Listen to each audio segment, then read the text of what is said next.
So next thing that actually is something concerning is that is logistical challenges.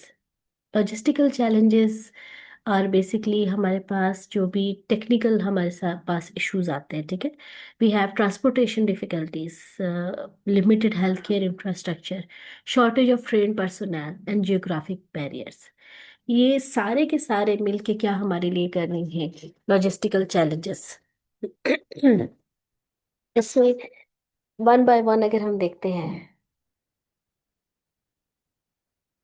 Cold chain requirement, transportation की जब हम बात कर रहे हैं ना, तो वैक्सीन्स के लिए कोल्ड चेन बहुत इंपॉर्टेंट है। अगर उसको प्रॉपर टेम्परेचर में नहीं रखा जाएगा तो वो काम करना छोड़ देगी, ठीक है।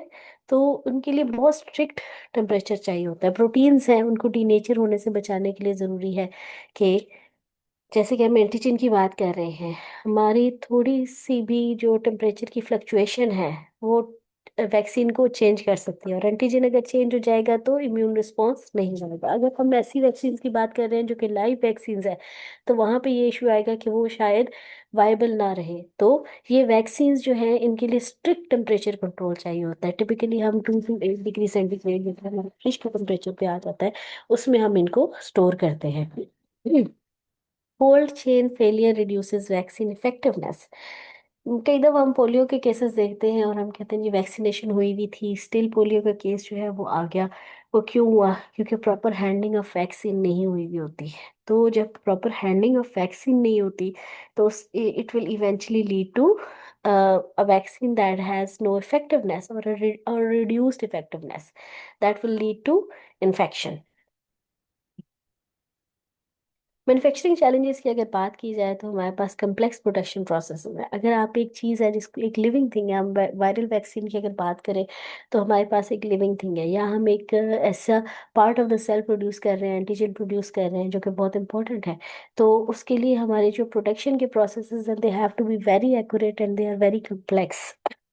आगे चल के हम देखेंगे भी कि वैक्सीन जो है वो किस तरीके से बायो फर्मेंटर्स में बनाई जाती हैं, ठीक है, और किस तरीके से इनको फिल्ट्रेशन की ज़रूरत होती है। तो ये तमाम प्रोसीजर जो है इट इज़ वेरी कम्प्लेक्स। अगर आप एक टैबलेट की बात करें, कंपैरिजन के तौर पे लेते हैं, तो टैबलेट को मैन्युफैक्चर करना बहुत आसान है। टैबलेट का आपका रॉ मटेरियल है, मिक्सिंग हुई, मिक्सिंग के बाद क्या हुआ, मोल्ड्स में गए, पंच हुआ और मशीन जो है वो उसने आपको टैबलेट्स दे दी। लेकिन अगर आप इसकी प्रोसेस की बात करें तो आपको देखना होगा कि सेल कल्चर्स यूज हो रहे हैं, ठीक है, टिश्यू कल्चर्स यूज हो रहे हैं, इवन अगर एग्स यूज हो रहे हैं। तो ये सब क्या है, कम्प्लेक्स प्रोडक्शन प्रोसेसेस है हमारे पास। हाई क्वालिटी कंट्रोल स्टैंडर्ड्स बहुत इंपॉर्टेंट है, क्योंकि अगर हाई क्वालिटी मेंटेन नहीं होगी तो कंटामिनेशन हो सकती है। हो सकता है कि लेस इफेक्टिव वैक्सीन आपको मिले। लॉन्ग डेवलपमेंट टाइमलाइंस, वैक्सीन की प्रोडक्शन में हमेशा लंबा टाइम लगता है, क्योंकि सेल कल्चर यूज किए जाते हैं, फिर वहाँ पे प्रोडक्शन होती है, फिर इनकी फिल्ट्रेशन होती है, फिर इनको वैक्सीन के तौर पर बनाया जाता है। तो ये सारी चीज़ें मिलके it is a very time consuming procedure. Limited manufacturing capacity, एक प्रोसेस है जो कि कम्प्लेक्स है, ठीक है, उसमें हाई क्वालिटी स्टैंडर्ड्स भी मेंटेन करने हैं और उसमें टाइम भी बहुत लग रहा है। तो आपकी ओवरऑल जो मैन्युफैक्चरिंग कैपेसिटी है वो ये सारे फैक्टर्स डिटरमाइन करता है क्या। तो वी कैन से कि वैक्सीन की प्रोडक्शन जो है, अगर वैक्सीन की प्रोडक्शन को देखें भी ना, तो ओनली उसमें जो आपको इन्वॉल्व नजर आएंगी वो बहुत बड़े बड़े मैन्युफैक्चरर हैं। क्योंकि जो आपके पास छोटे मैन्युफैक्चरर हैं जिनके पास लिमिटेड रिसोर्सेज हैं, they can not produce the same vaccine, ठीक है।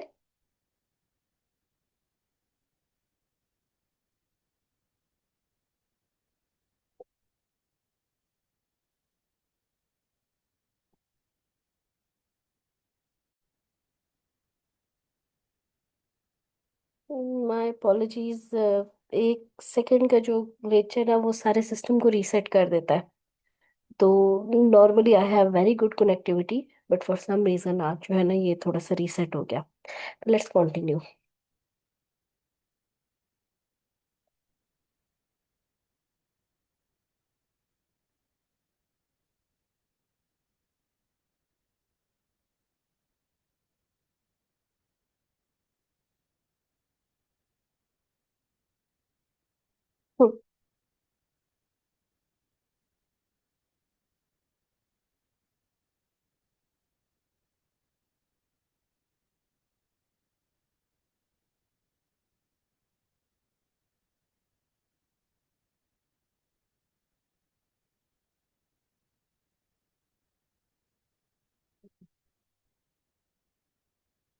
So next thing is supply chain issues, shortages of vaccine, distribution delays, unequal allocation between regions. ये वो चीजें हैं जो हमने बहुत क्लियरली देखी थी ड्यूरिंग आर कोविड फिएस्को। हुआ ये कि जी शॉर्टेजेस ऑफ वैक्सीन्स हैं उन कंट्रीज के लिए जहाँ पे जो रिसोर्सेज नहीं है, डेफिनेटली जो मैन्युफैक्चर कर रहे हैं वो पहले अपनी पॉपुलेशन को प्रायोरिटाइज करेंगे। देन आपके पास डेवलप्ड कंट्रीज हैं, दे हैव मोर मनी, वो इजीली इन चीज़ों को परचेज कर सकते हैं। ठीक है, उनके ऑलरेडी कॉन्ट्रैक्ट होते हैं इन प्लेस। ठीक है, तो वो प्रायोरिटी बेसिस पे आता है। तो शॉर्टेज होगी वैक्सीन की तो क्या होगा कि पहले उनको केटर किया जाएगा, उनकी नीड्स को, एंड देन अदर कंट्रीज को किया जाएगा। डिस्ट्रीब्यूशन डिलेज आते हैं, it's a very long process.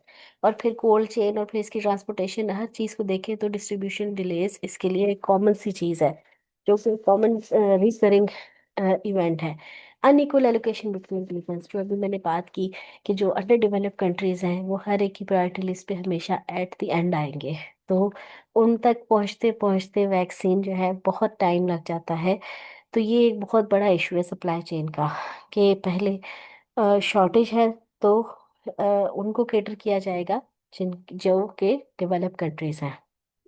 Equity and access issues, ethical issues हैं।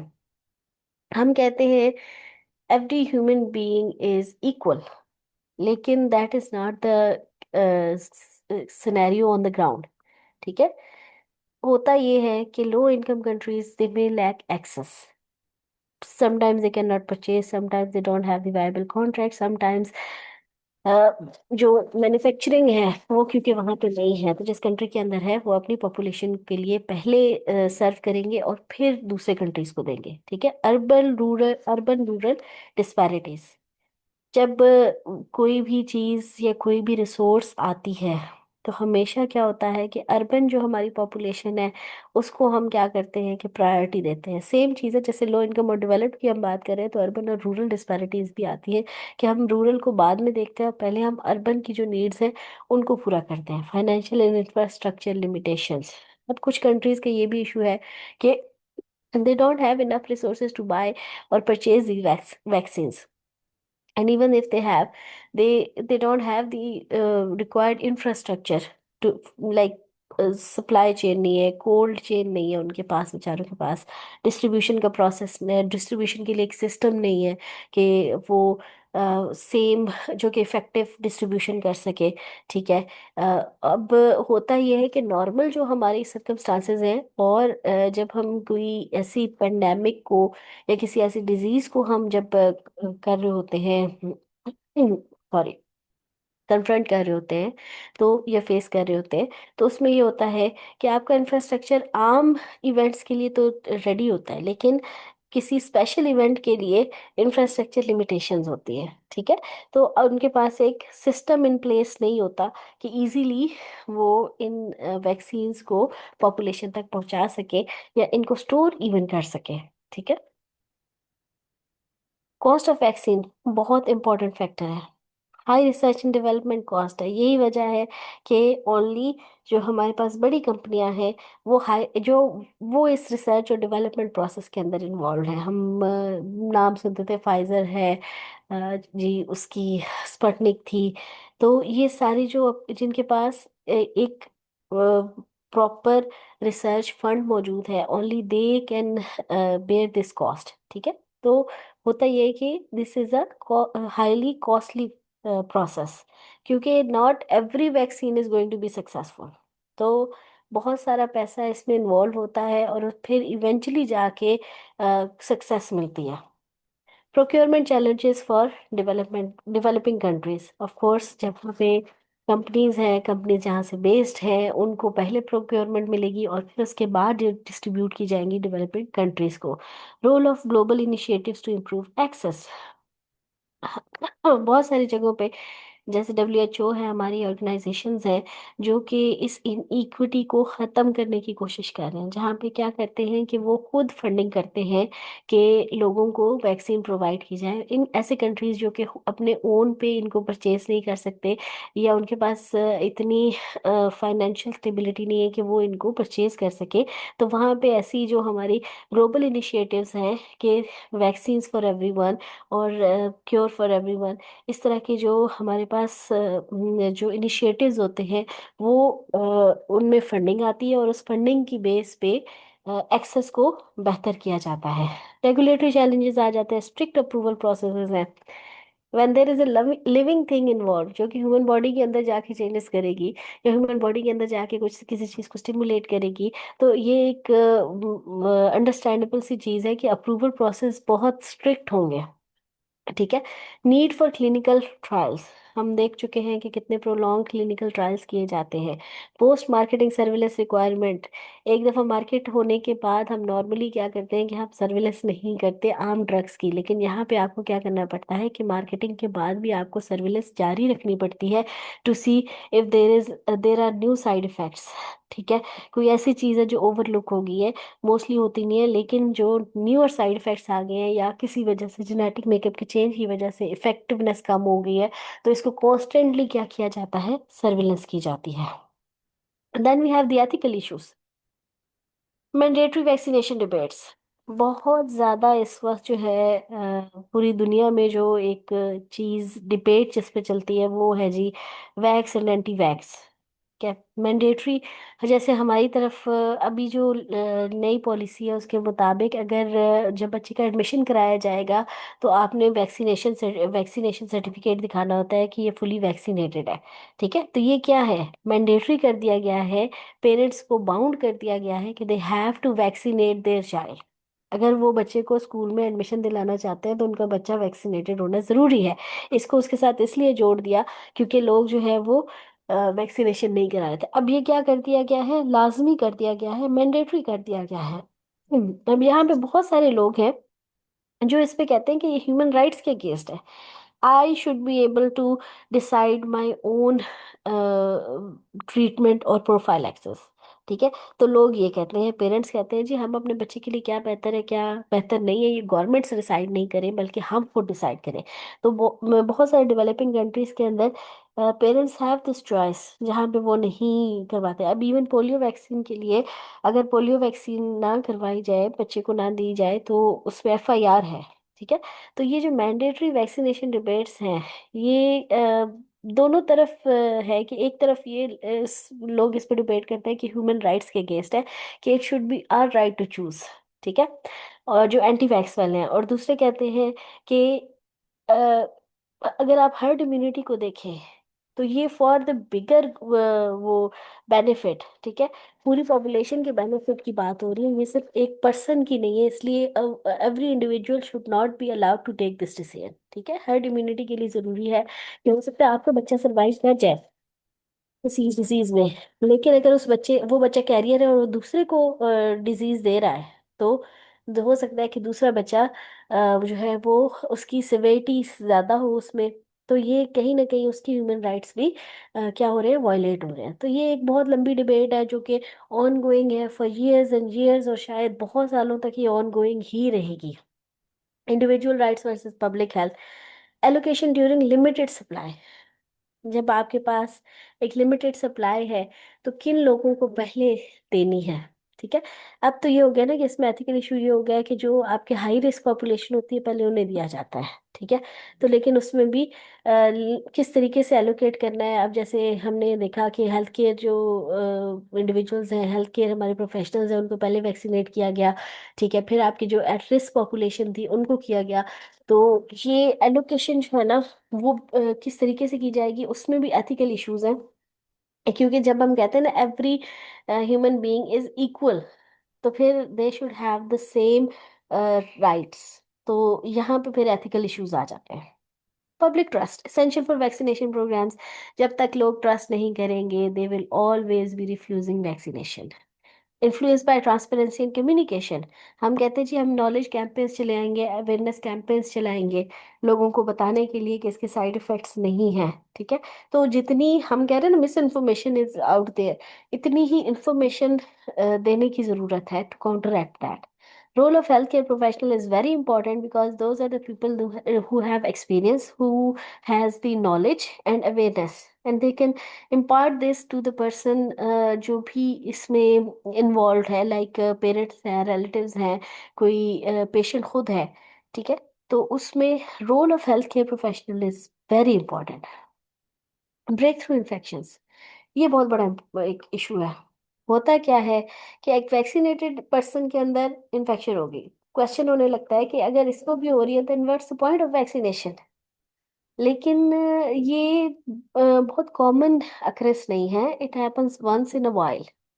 तो it occurs when vaccinated individuals become infected. Usually बहुत माइल्डर डिजीज होती है, सिवियरिटी बहुत कम होती है, फेटल नहीं होती, may be due to viral mutation और वेनिंग इम्यूनिटी। अभी जैसे हम मीजल्स को देख रहे हैं कि उसकी रीइमर्जेंस आ रही है, तो उसमें बहुत ज़्यादा जो डिबेट की जा रही है वो ये है कि इसके नए म्यूटेंट्स आना शुरू हो गए हैं। तो उन म्यूटेंट्स की वजह से क्या होता है कि जो ऑलरेडी वैक्सीनेशन आपकी इन प्लेस है, वैक्सीनेशन प्रोटोकॉल्स इन प्लेस, और the vaccine that is being used वो इफेक्टिव नहीं रही इतनी।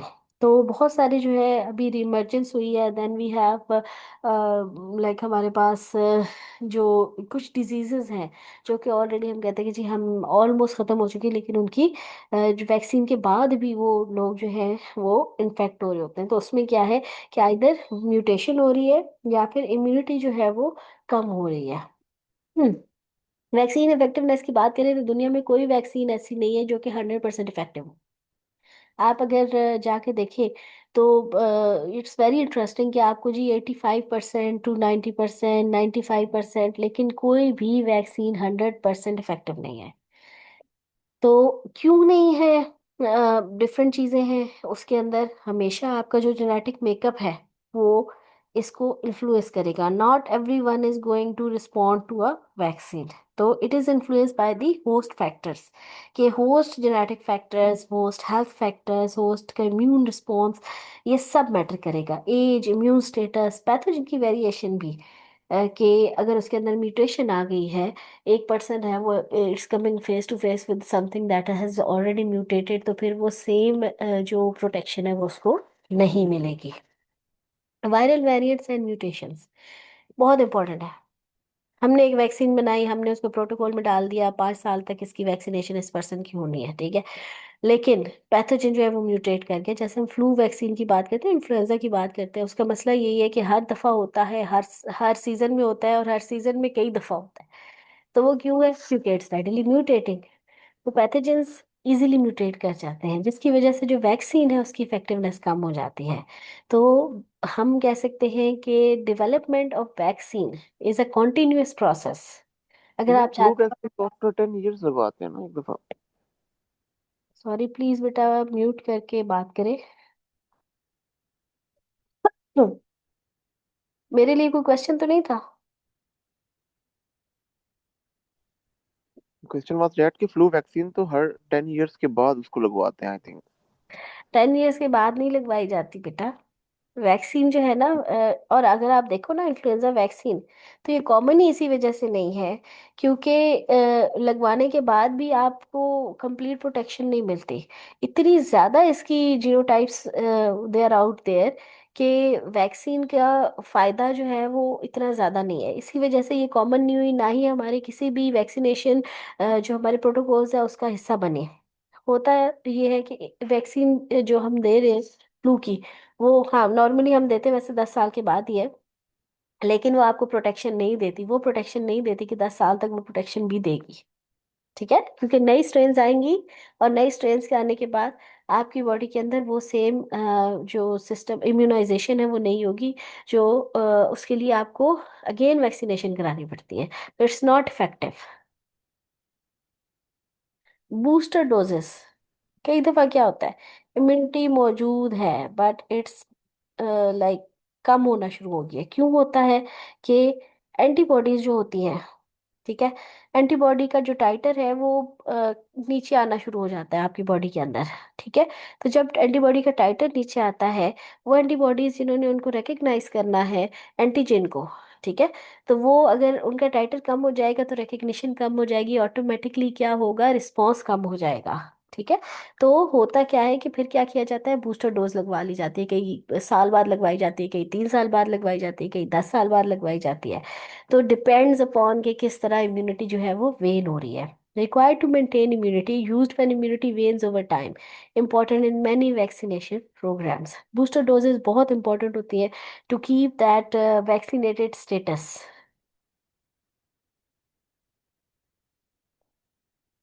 एडवर्स इवेंट मॉनिटरिंग सिस्टम बहुत इंपॉर्टेंट है।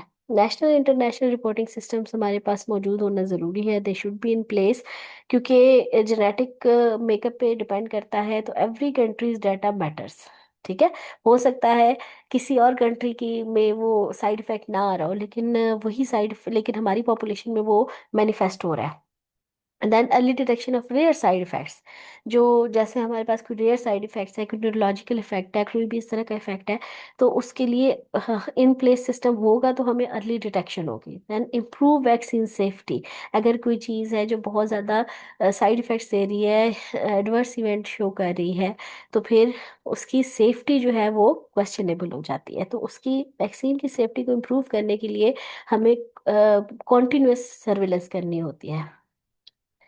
कैसे हम इन सब इश्यूज तो हमने देख लिए कि क्या है, इनको हम एड्रेस कैसे करें, इनको कॉन्ट्रैक्ट कैसे करें। पब्लिक एजुकेशन, सबसे पहले लोगों को अवेयरनेस दें। ठीक है। कैंपेन्स चलाएं, मीडिया पे इंफॉर्मेशन दें। ठीक है। मिस इन्फॉर्मेशन को कॉन्ट्रैक्ट करें।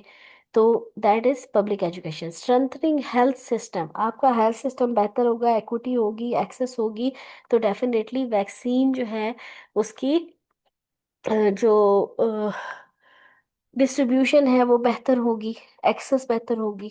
इम्प्रूविंग वैक्सीन एक्सेस, जिन लोगों तक नहीं पहुंच रही, जब हमने कहा ना developed versus underdeveloped, lower income countries, then we have urban versus rural, जो है डिस्पैरिटीज आ जाती हैं। तो वहाँ पे एक्सेस फॉर एवरीवन जो है ये बेसिक ह्यूमन राइट होता है। तो improving vaccine access, combating misinformation, जितनी मिस इन्फॉर्मेशन वहाँ पे मौजूद है उसके अगेंस्ट हमारे पास इतनी ही इंफॉर्मेशन होनी चाहिए, ताकि हम हर मिस इन्फॉर्मेशन को कॉन्ट्रैक्ट कर सकें। Role of health care professional क्या है, एजुकेटिंग पेशेंट्स, एड्रेसिंग कंसर्न्स। अगर होता क्या है हमारी तरफ नॉर्मली जो है ना, हमारा जो हेल्थ केयर प्रोफेशनल है ना, उसका एटीट्यूड भी शायद कुछ हमारी आवाम थोड़ी इलिटरेट है, और हमारे रवैये ऐसे हैं कि हमारा जो हेल्थ केयर प्रोफेशनल है ना, वो कंसर्न सुनता भी नहीं है। ठीक है। हम हमारे पास बंदा आया, हमने उसको पकड़ा, हमने उसको वैक्सीन दे दी, हम उसको कोई इन्फॉर्मेशन नहीं देना चाहते, हम उसकी कोई बात नहीं सुनना चाहते, हम उसकी किसी कंसर्न को एड्रेस नहीं करना चाहते। तो ये बहुत इंपॉर्टेंट है कि उसकी बात को सुना जाए और उसको जवाब दिया जाए। ठीक है। उसकी कंसर्न को इशू उसकी कंसर्न्स जो हैं उनको एड्रेस किया जाए, उसके इश्यूज को देखा जाए। जैसे अगर वो कह रहा है कि जी इससे फीवर तो नहीं होगा, तो आपको बताना चाहिए कि इवन अगर फीवर होता है बच्चे को तो इट्स नॉट दैट सीरियस। ठीक है। तो आप क्या करें, आप सिंपल इसको पैराडॉल दे दीजिएगा, इसमें परेशान होने की ज़रूरत नहीं है। ठीक है। अगर आप उसकी कंसर्न को सुन ले, तो फर्स्ट टाइम वो गया, उसने वैक्सीनेशन कराई बच्चे की, वापस आया, बच्चे को तेज बुखार हो गया। सेकेंड टाइम वो क्या कहेगा, मैं नहीं करवाता, बच्चे को बुखार हो जाता है।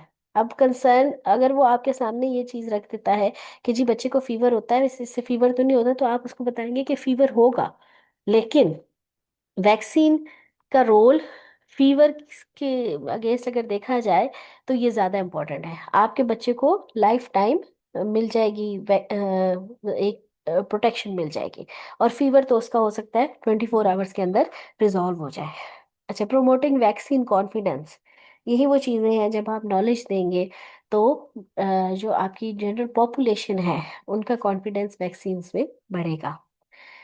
To conclude all this information, vaccine remain essential for disease prevention. Challenges must be addressed through policy, research, and public engagement. Strengthening vaccination programs improves global health. So this was our today's lecture. अगर कोई भी question है तो floor is open for questioning.